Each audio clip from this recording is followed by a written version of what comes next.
Fast food workers in New York have taken to the streets to protest wages. Can we call it a Big Mac attack? What's going on over there? I'm Allen Barton. Stand by for the front page.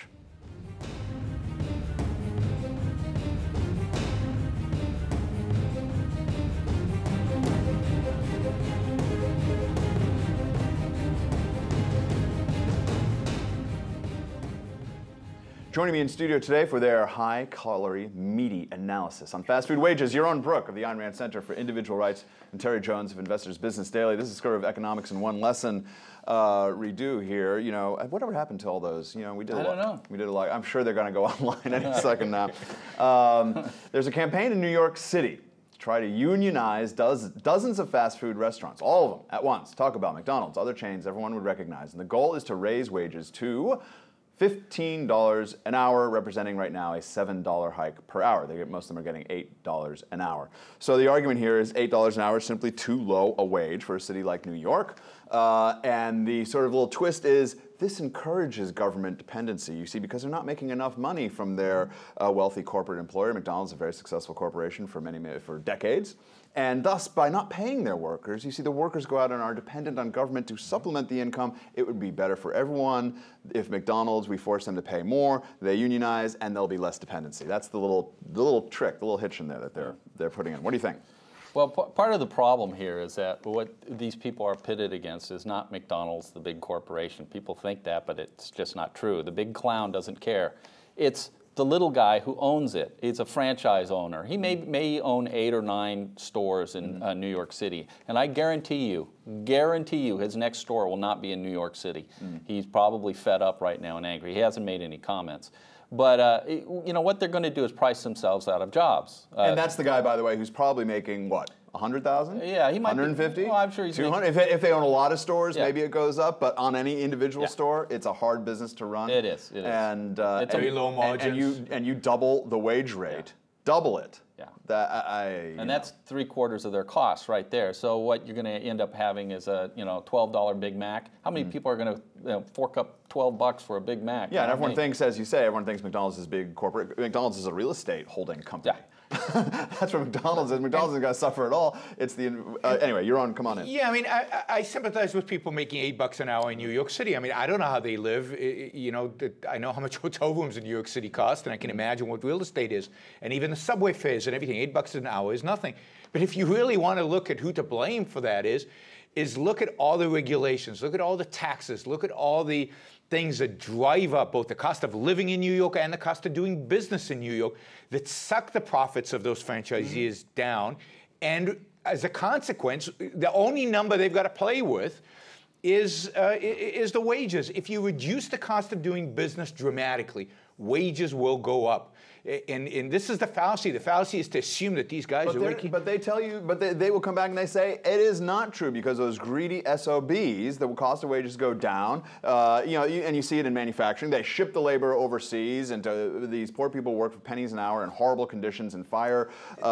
They shift their labor overseas. And they greedily take the profits and hold them. Think of how much you pay over the 8%. If you're a business owner, how much on the 8%, on the $8 an hour are you paying different federal, state, local entities? I mean, that hour of work is not costing you $8. It's costing you a lot more. So if you can go to China and actually pay somebody $8 and not have all that added nonsense on top, then you're going to do it because you have to make a living and you're going to make a profit. So no, what's driving the standard of living of many of these low income people down is not these businesses, it's government. And look, if they raise it to 15, what's going to happen is a lot of stores will close.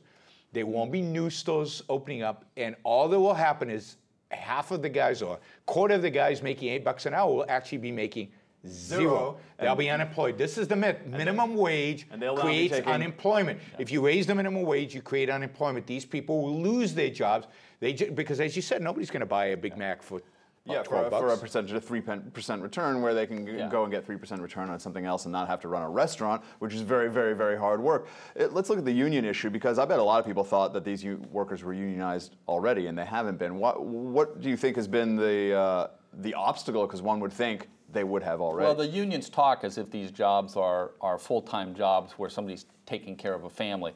Typically, that's not the case. Typically, it's a teenager or somebody in college. They're working part-time for a little extra cash. So they're not full-time workers. And you know, that's the big problem they have, is that these are high turnover jobs. These are not career jobs. They're low skilled jobs. They don't require an education.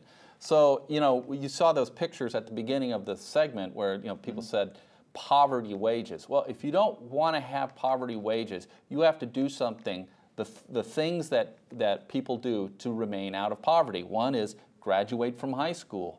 The other is stay out of jail.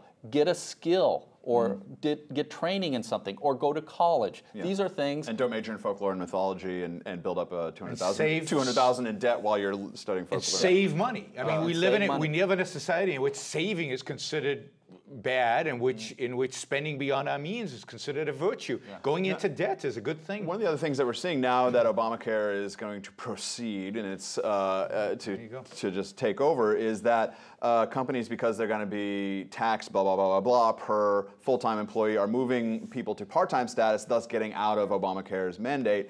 And then you're seeing people go after those companies, saying, "Hey, how dare you get out of your obligation to Obamacare by reducing people to part-time employees?"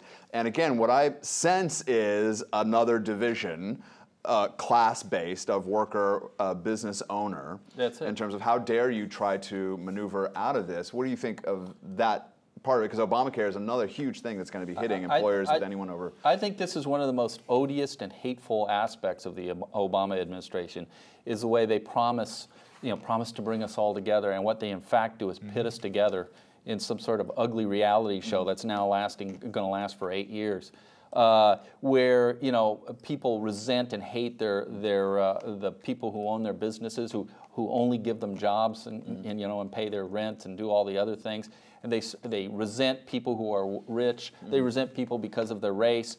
The Obama administration has gotten really good at this, and Obamacare is a classic example of that. It's going to make people very angry, and they're going to start going after their small businesses for this. This is the essence of collectivism. Collectivism rules by pitting groups against one another, and people think collectivism, well, together, how benevolent and nice. No, this is class warfare, workers versus employers. It's all about my group versus your group. It's all about envy and resentment. It's individualism that creates a benevolent society of people being successful, and that destroys envy and destroys these barriers. I think it's all the kulaks. Yeah. Yeah. If we could get the kulaks. If you get rid of the kulaks, if you can handle the kulaks, everything would just be fine. That was Obama's big mistake. All right, guys, that's all the time we have for today. For Terry and Yaron, I'm Allen Barton. You've been watching Front Page.